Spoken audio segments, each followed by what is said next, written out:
জোটাজুটি ও day ক্যাম্পে মহাতাবু জলসা অনুষ্ঠানে সম্মানিত সভাপতি Khan Mohammad Piri Azam Akmal, deputy attorney general Bangladesh ও সহসভাপতি বাংলাদেশ স্কাউট ঢাকা অঞ্চল, উপস্থিত আছেন আমন্ত্রিত বিশেষ অতিথিবৃন্দ, তাদের পরিবারবৃন্দ, উপস্থিত যাদের জন্য আজকে এই অনুষ্ঠান, ক্লাব স্কাউট ও স্কাউটের সদস্যবৃন্দ,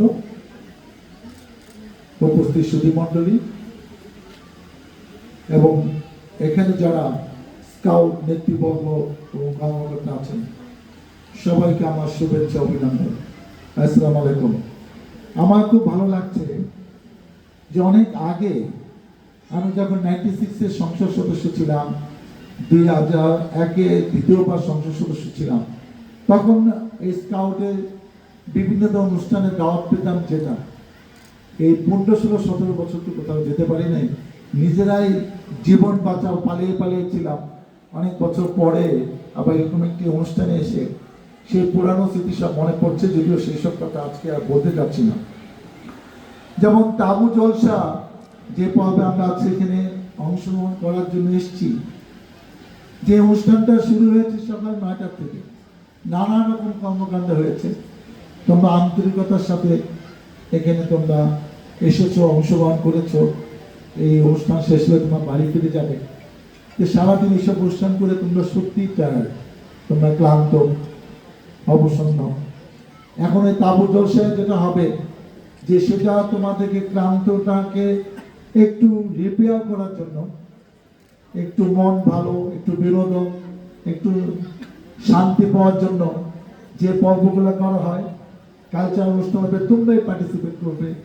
তারপর তোমাদের দ্বারা আরো কিছু অ্যাক্টিভিটিস হবে, যেটা হয়তো তোমরা কমনলি করো, কিন্তু আমরা যারা স্কাউটের সাথে জড়িত না, তারা তো এগুলো আমরা দেখে অভ্যস্ত না। তোমাদের কিছু সৃষ্টিশীল কাজ যেগুলো তোমরা শিখেছো, আগে শিখেছো, আজকে শিখেছো, সেগুলো কিছু প্রদর্শন কিন্তু এখানে হবে। এই পুরা পর্বটাকে কিন্তু বলা হয় তাবু জলসা। এখানে আমরা জানি যে প্রায় 200-এরও বেশি পার্টিসিপেশন আছে।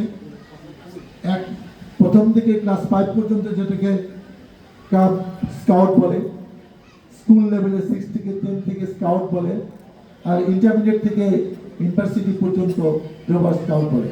আমি এটা জানি। এবং তোমাদের সৌভাগ্য যে রবার্ট ব্যাটন পাওয়েল, যে ভদ্রলোক এটা আবিষ্কার করেছিলেন 1960 সালে, উনি একজন সামরিক কর্মকর্তা ছিলেন। এবং আমি তার জীবনী পড়ে মুগ্ধ যে উনি একজন সবচেয়ে বড় শৃঙ্খলা কোথায় শিক্ষক জানেন? কোন ইউনিটে, কোন ডিপার্টমেন্টে? যারা ডিফেন্সে চাকরি করেন। ডিফেন্স বলতে আমরা সেনাবাহিনী, বিমান বাহিনী, নৌবাহিনীকে বলি। ওইটা শৃঙ্খলা শ্রেষ্ঠ জায়গা। এবং তারই ছোটোখাটো আমাদের কিছু ট্রেনিং, ইন্টারমিডিয়েট পাস করেছি, তারপর মেডিকেল কলেজ, তারপর বিসিএস পাস করে ডাক্তারি, তারপর 96-এ এমপি, 2বার এমপি হলাম, তারপর পালিয়ে পালিয়ে থাকলাম, 3বার জেল কেটেছি, মামলা আছে 50-60টা, তারপরে বেঁচে আছি, সুস্থ আছি, ভালো আছি, আল্লাহ অশেষ রহমত। এটাই আমাদের জীবন। এবং দেখো, যে ভদ্রলোক যেটা আবিষ্কার করেছেন 1960 সালে, উনি একটি ডিসিপ্লিন ম্যান ছিলেন। উনি জানেন যে জীবনে আলোকিত হতে হলে, জীবনে সার্থক হতে হলে, সমাজের জন্য, মানুষের জন্য কিছু করতে হলে শৃঙ্খলিত থাকতে হবে। শৃঙ্খলা কি, সেটা যে ভালো জানবে সেই জীবনে বড় হবে, সেই জীবনে সাইন করবে। সেই কনসেপ্ট থেকে উনি 1960 সালে সম্ভবত মেজর জেনারেল ছিলেন। যখন রিটায়ারমেন্টে যায় 1910 সালে, সে লেফটেন্যান্ট জেনারেল। সেই ভদ্রলোক স্কাউট আন্দোলনের পুরোধা, আবিষ্কর্তা। এবং সারা বিশ্ব 154-169টি দেশে, 59টি দেশে এই স্কাউট আন্দোলনের কার্যক্রম চলছে, যেটা বাংলাদেশও প্রাউডলি উদযাপন করছে। এবং আমরা জানি, যেটা তোমাদের প্রাইমারি সেকশনে যথাসাধ্য চেষ্টা করবো, এটা তোমাদের মতো। হাই স্কুলে সাদা পুস্তক, এটা তোমাদের মতন। আর ইন্টারমিডিয়েট থেকে আমার যেটা সার্ভিস, এইটা মতো নিয়ে তোমরা করো। আমার আরও সুযোগ হয়েছে, আমি লায়ন্স সংগঠনে বাংলাদেশের 7টা ডিস্ট্রিক্ট, আমি 2 বছর আগে সেখানে গভর্নর ছিলাম। এই যে তোমাদের ক্যাম্প, এখানে আমাদের প্রতি বছর এখানে কিন্তু ক্যাম্প হতো, যেখানে একদিন দুই দিন থেকে এই ধরনের কার্যক্রম সেটা হয়। আমি তোমাদের কাছে প্রত্যাশা করি যে শৃঙ্খলতা তোমরা শিখেছো, এবং সবচেয়ে বেশি যেটা কাজে লাগে এই যে দেশের দুর্যোগ অবস্থা তোমরা যেভাবে ঝাঁপিয়ে পড়ো, তোমরা যেভাবে কাজ করো সমাজের জন্য, মানুষের জন্য, দুস্থ মানুষের কল্যাণে, এই শিক্ষাটা জীবনে অনেক কাজে লাগে। এবং তোমরা বড় হয়ে যখন বিভিন্ন প্রতিষ্ঠানের দায়িত্ব পাবা, তোমরাও কিন্তু সেখানে এই জিনিসটা শেখাবা যে কিভাবে মানুষের পাশে, কিভাবে বিপদে পালে মানুষের পাশে দাঁড়াতে হয়। আমি বিশ্বাস করি তোমরা প্রত্যেকের জীবনে আলোকিত মানুষ হবে, এবং তোমাদের নেতৃত্বে দেশ গড়ে উঠবে। এক একজন এক এক সেক্টরে দিকপাল হবা। আমরা যেটা হতে পারি নাই, তোমাদের কাছ থেকে আমরা সেটা প্রত্যাশা করি ইনশাল্লাহ আগামী দিনে। আমরা সবাইকে নিয়ে আজকে এখানে অনেক মজা করব। তোমাদের যা যা পারফর্ম করার সব কিছু দেখেই আমরা বাড়িতে ফিরে যেতে চাই। আমি তোমাদের কাছে দোয়া চাই আগামী দিনে তোমাদের পাশে থেকে, তোমাদের দোয়ায় আমি যেন এই এলাকার জনপ্রতিনিধি হয়ে মানুষের কল্যাণে কিছু করতে পারি। মহান আল্লাহ তাআলা আমাকে যেন সেই তৌফিক দেয়।